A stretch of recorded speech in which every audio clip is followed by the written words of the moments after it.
সব সময় ও জালনাই দিয়ে বলাইতে আমার ছেলেরে বলাইতে আমি ওরে কইতাম এই আমার পোলার তুই বলাস না আমার পোলা কিন্তু এবার পোলা আমার এমনি কোনো ব্যাড রেকর্ড নাই। বন্ধুর থেকে এনার্জি ড্রিঙ্কস খাওয়াই যেন কাল হলো 15 বছর বয়সী সোহেলের।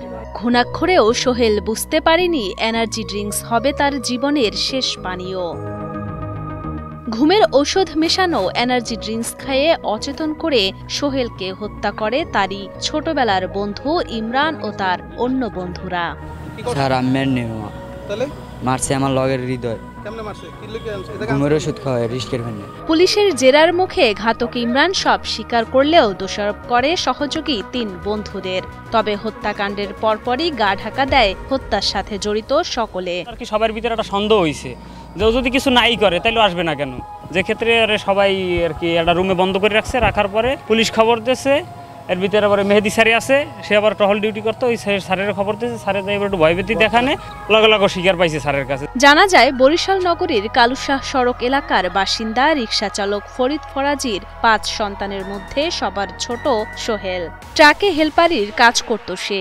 2 মাস আগে ঘটনার দিন সন্ধ্যায় সোহেল তার বাবার ভাড়ায় চালিত রিকশা নিয়ে বন্ধুদের সাথে দেখা করতে বরিশাল বিশ্ববিদ্যালয় সংলগ্ন খায়রাবাদ সেতুতে যায়। পরে সোহেলকে ঘুমের ঔষধ মেশানো এনার্জি ড্রিঙ্কস খাইয়ে তাকে অচেতন করে পরিত্যক্ত ডোবায় ফেলে দিয়ে রিকশা নিয়ে পালিয়ে যায় বন্ধু ইমরান ও তার সহযোগীরা। প্রথমে ট্যাবলেট খাওয়া হয়েছে ব্রিজের উপরে, ওই জায়গায় খাওয়া হয়েছে, তারপর দুর্বল হয়েছে শরীর। দুর্বল হওয়ার পর এই জায়গায় আনছে ছোট ব্রিজের তলে আনার পর এই জায়গায় 2-3 জনে মিললে মারিয়ে ফেলেছে। হত্যাকাণ্ডের 2 মাস পর ইমরান বাড়িতে আসলে সোহেলের পরিবার ও স্থানীয়রা তাকে আটক করে নিখোঁজ সোহেলের বিষয়ে জিজ্ঞাসাবাদ করেন। জিজ্ঞাসাবাদের এক পর্যায়ে ইমরান স্বীকার করে হৃদয়, বাপ্পি ও রাকিবকে সাথে নিয়ে সোহেলকে হত্যা করে তারা।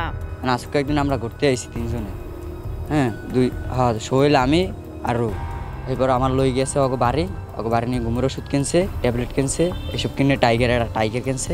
সন্ধ্যাবেলা টাইগারটা ওখানে বই ঘুরি করছে ইয়ার্ডে ঘুরি করে এবার টাইগারের মধ্যে ডাললে এরকম জিকে এবার ও আমরা 4 জনে খাইছি। খাইয়া আমার এখানে বেউস করে দিচ্ছে, আমি ওদিক দিয়ে গাঁজা মাজা খাওয়া, আমার এখন বেউস করে দিচ্ছে। ওরা 3 জনে কাম করছে আর আমার কইছে ওরা দিশা লাগে।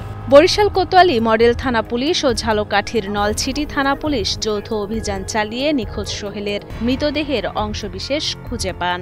পলাতক সকলকে গ্রেফতারে অভিযান চলছে বলে জানান ঝালকাঠি জেলা পুলিশের অতিরিক্ত পুলিশ সুপার মহিতুল ইসলাম। ওরা 4-5 বন্ধু ছোটবেলা থেকে বন্ধু, একত্রে নেশা করে। তো নেশার ফাঁকে হয়তো ওই যে মারা গিয়েছে তার একটা রিক্সা ছিল, ব্যাটারি চালিত রিক্সা, ওই রিক্সাটা নেওয়ার জন্যই মূলত এই হত্যাকাণ্ডটা সংঘটিত হয়েছে। এবং ইতিমধ্যে বরিশাল মেট্রো একজনকে গ্রেপ্তার করেছে এবং সে সবকিছু স্বীকার করেছে।